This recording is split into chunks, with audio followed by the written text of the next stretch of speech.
আমার নাম মেজর শিকদার আনিসুর রহমান, অবসরপ্রাপ্ত। আমি নতুন বাংলাদেশ পার্টি এনপিপির সভাপতি বা চেয়ারম্যান হিসেবে দায়িত্ব পালন করছি।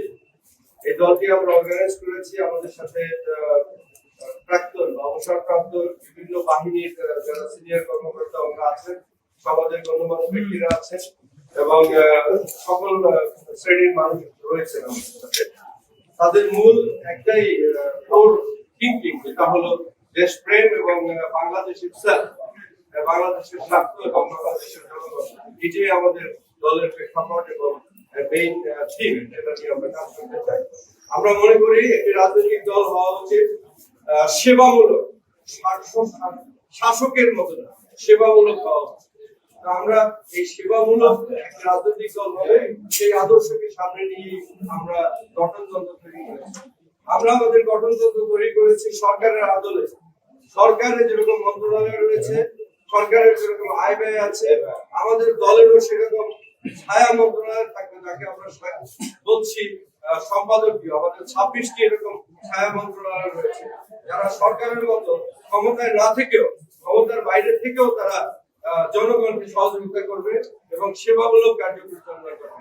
এই সেবামূলক কাজের মাধ্যমে আমরা জনগণকে দেখাতে চাই যে আমরা শুধু ভোট বা আশাই দিব না যে আমরা ক্ষমতায় গেলে এটা করবো, ওটা করবো।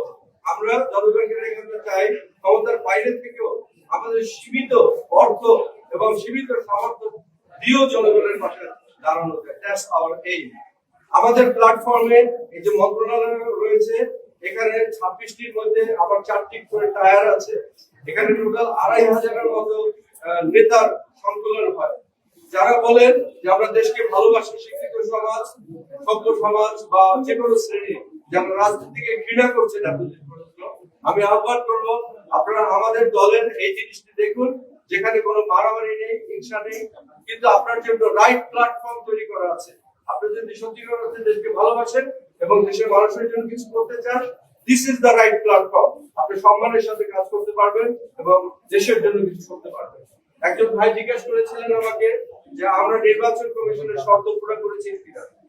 জি, আমরা এপ্রিল মাসের 23 তারিখে প্রথম আবেদন করি নতুন বাংলাদেশ পার্টি এনবিপির নিবন্ধনের জন্য নির্বাচন কমিশন মহোদয়ের কাছে। এরপরে আমরা আমাদের ডকুমেন্ট কম ছিল, তো নির্বাচনের কমিশনে এটিকে একটি অসম্পূর্ণ আবেদন ছিল। আমরা গেজেটের কপি এবং গণবিজ্ঞপ্তি নিয়ে যাই।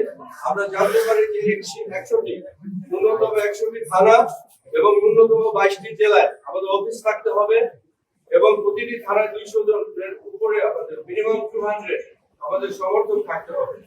আমরা যা করেছি গত 2 মাস বেসিক কাজ করে আমাদের নেতা কর্মীরা 103টি থানায় 200 জনের উপরে, 200-250 আরো বেশি সংখ্যক সমর্থকের তালিকা তৈরি করেছে নির্বাচন কমিশনের প্রেসক্রাইব ফর্মে এবং সেই ইনফরমেশন আমরা এখানে সাবমিট করেছি। এবং প্রতিটি 103টি থানায় প্রতিটিতে আমাদের অফিস করেছি। অফিসের জন্য যে ডিট করতে হয় সেটা করেছি, কমিটি করেছি এবং এই সব ডকুমেন্টগুলো 103টি থানার প্রেক্ষাপটে আমরা জমা করেছি। আমরা 23টি জেলায় অনুরূপ ভাবে আমরা কমিটি করেছি, 23টি জেলায় আমরা অফিস দিয়েছি, অফিসের ডিট ডকুমেন্ট করেছি, সেই ডিট ডকুমেন্টের কপি, অফিসের কপি, কমিটির কপি সহ এখানে সাবমিট করেছি। আমরা প্রতিটি থানা এবং জেলার যতগুলো সম্ভব আমরা ছবি তুলে সেই ছবিকে প্রিন্ট করে এখানে সংযুক্ত করেছি।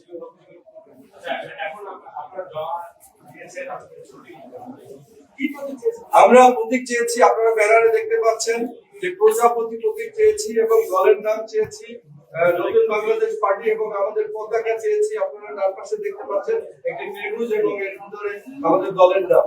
তো একটু জানার জন্য বলছি যে এই পতাকা এবং যে প্রতীক বা লোগো, এই দুইটি আমরা বাংলাদেশ সরকারের যে অফিস আছে, যেখান থেকে আপনার প্যাটেন্ট পাস করা হয়, সেখান থেকে আমরা নিবন্ধনের জন্য আবেদন দিয়েছি গত 13 মে তারিখে। সুতরাং আমরা হয়তো 1 সপ্তাহের মধ্যে সেই নিবন্ধনের কাগজ পেয়ে যাবো ইনশাআল্লাহ। Thank you. নতুন বাংলাদেশ পার্টি জিন্দাবাদ, নতুন বাংলাদেশ পার্টি জিন্দাবাদ, নতুন বাংলাদেশ পার্টি জিন্দাবাদ। আপনাদের সবাইকে সালাম ও শুভেচ্ছা। Thank you.